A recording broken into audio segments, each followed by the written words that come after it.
إنا لله إنا إليه راجعون. From those around I hear a cry, oh God, my eyes are blind. We make sure that it's basically three sheets or three bed sheets. All right. So Sheikh Suleiman, please come and assist us. Sheikh, someone might be wondering why very clean white it's going to the dust. Yeah. Of course, Sayyidina Abu Bakr Siddiq radiallahu anhu says that a new piece of cloth deserves a live human being than a dead human being. Yeah. So that's why we take just a simple cheap material, because what matters is your a'mal, your deeds. Okay, we remove the bed sheet. Okay, we place the topmost on top while we remove slowly. So now we remove this one? Yeah. Okay. But make sure you've covered the aura and the private part of the dead person. Yeah, make sure you've covered. Okay, just take the other one, and every time we do, we remove it from the legs. Yeah. Okay. Very good. Then now we have covered the topmost with the rida. Okay. Then the second shroud, the second piece, we take it right to left. Tighten it a bit.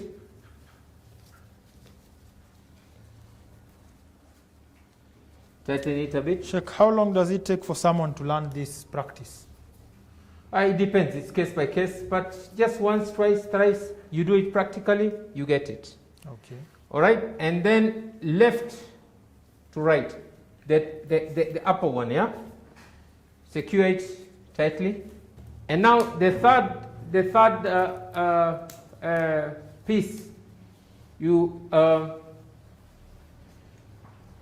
take both the edges together, Hamza, Okay. here, Okay. Muhammad here, and then now you roll them.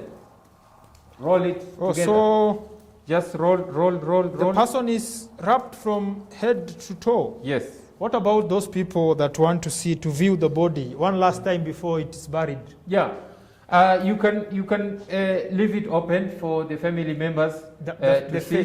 face that is. Yeah. And in case there's anything which is coming out in terms of if somebody was injured and there's a wound, you secure that wound with cotton or a bandage. Most importantly, make sure that nothing comes out. If somebody was passing out also, you can put some cotton to block anything from coming out. So basically, after that, you tie with a reef knot, just like you tie shoelaces. So in a way that you can untie when you reach. This will be untied? Yeah. You will just untie. Yeah. Sheikh, what if someone dies? What if I die and I tell my family I want to be buried in a suit? We will not follow what you are saying. We will follow what the Sharia says. Okay. So the Sharia says someone has to be buried in a white kafan, shroud like this. Yeah, not necessarily white, but somebody should be buried in the shroud. There are exceptions, for example, and we'll come to those details inshallah. If somebody has died in a state of ihram, whether ihram of umrah or hajj, then he or she will be buried with his ihram. If somebody has died in jihad, then that person will be buried with his clothing, whatever clothing he or she was wearing. And even if it is tainted with blood, and so whatever they will be buried the way they are. So basically, this is a normal dead Muslim. All the dead Muslims, they go through the same process and same How affordable is this kafan for ordinary person, ordinary citizen, someone poor? Basically, it costs about 2,500 plus or minus Kenyan shillings. Okay. So it will be about $25. And or if so. someone cannot afford that? Then whatever is possible. Whatever is possible, even normal bedsheet in whatever color they are, is allowed. And if they don't have anything, then whatever they have, they will be buried with. Allahu Alam. So we will carry the dead body, put it in a stretcher, Okay. and then carry it out.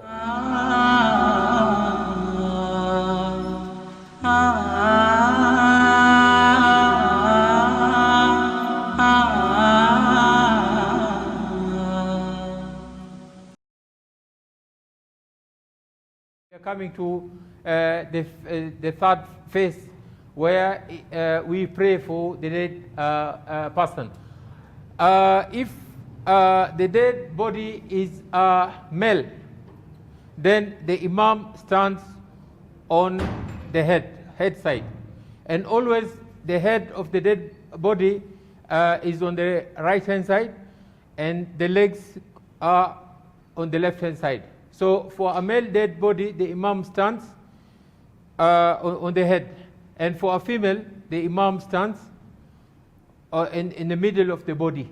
All right, that is basically one of the differences.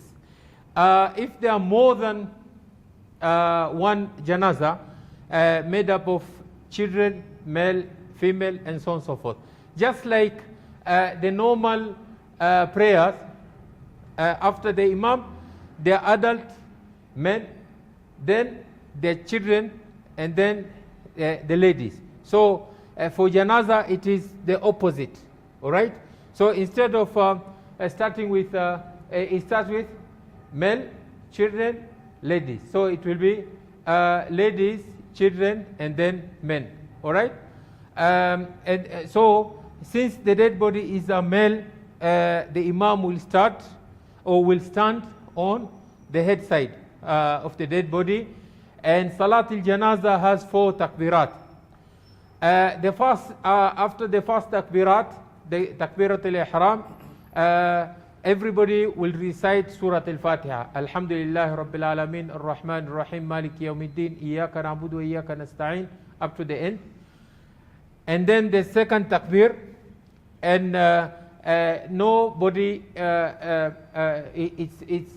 it's a silent salah where the imam does not recite loudly. So, and then the second takbir is salatu ala nabi, just like the normal salatu ala nabi in at-tahiyatu or in tashahud. Allahumma salli ala Muhammadin wa ala ali Muhammad kama sallaita ala Ibrahim wa ala ali Ibrahim innaka Hamidum Majid. Allahumma barik ala Muhammadin wa ala ali Muhammad kama barakta ala Ibrahim wa ala ali Ibrahim innaka Hamidum Majid. In the different narrations. And then the third takbirah, you pray for the dead.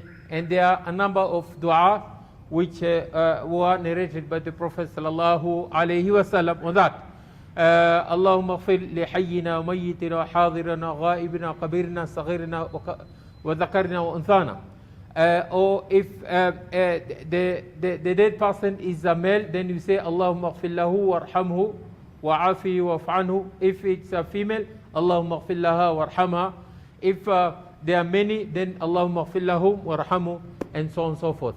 So we will start doing the janaza prayers, and it is highly preferred and recommended that the saf, the lines are in odd number, in witr. So either 1, or instead of 2, you have 3 lines, and then 5, and then 7, and so on and so forth. All right.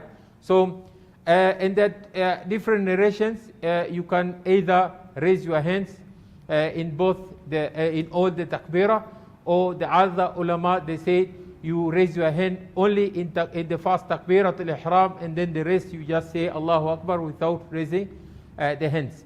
Any of the two, it's allowable. Women are also not allowed to follow the janaza. That one we need to understand. From those around, I hear a cry, oh God, my eyes are blind. This is the final destination.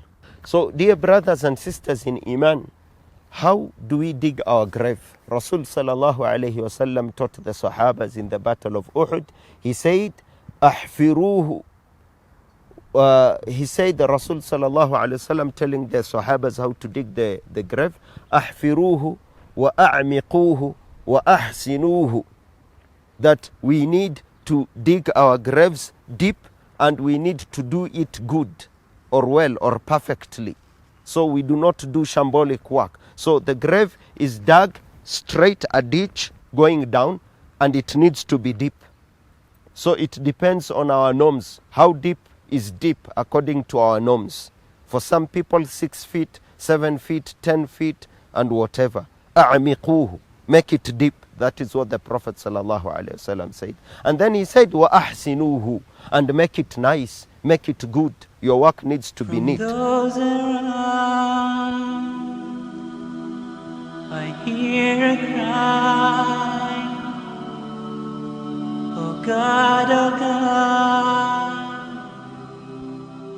my eyes So are there are two types of graves. We dig it deep, and then we have the shaq, which is basically a trench dug in the middle of the hole, which is already deep. That is one type of the grave. The other type, we have the hole, and then at the side of the hole facing the qibla, we dig it rectangular. So at the side of the grave of the hole that faces the qibla, we dig a niche under. So it becomes like a hole and then a niche. So brothers and sisters in Iman, once we've already buried the dead, we need to make sure that the height of the grave is of this span. This span. It shouldn't be bigger than that. And Rasul sallallahu alayhi wasallam told Ali bin Abi Talib radiyallahu anhu, when you see a grave, do not leave a grave that is higher than the span of the palm, illa sawaita. Na'am, wala mushrifan, yani mushrifan to this size of the span of my palm of the hand. So basically, this is how high that grave should be.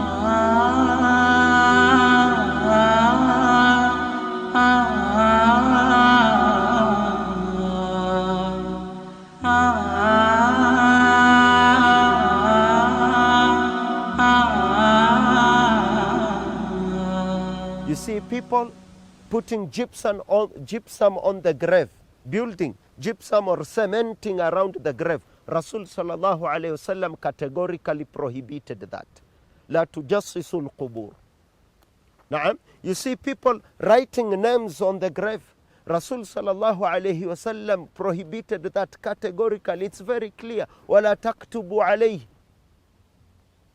Do not write on the grave. Wala taktubu alayhi. La tujassisul qabra wala taktubu alayhi. And in another narration, ولا تبنوا القبور لا تجسسوا القبور ولا تبنوا عليها. Do not build the graves. You see people building, basically building the graves, subhanallah, and putting blocks and using a lot of stones to build around the grave. They even put gypsum. They even write names. They even put verses of the Quran. Those are prohibited by Rasul sallallahu alayhi wasallam. وَمَا أَتَاكُمُ الرَّسُولُ فَخُذُوهُ وَمَا نَهَاكُمْ عَنْهُ فَانْتَهُ. What we are allowed to do is we are allowed to put a rock as a marker or to put a piece of wood as a marker, but we don't write on it. We don't write on it. And the grave needs to be distinguished from the environment, as you can see here. So basically we just make sure that it is raised for the span of the hand. Oh God, my eyes are blind.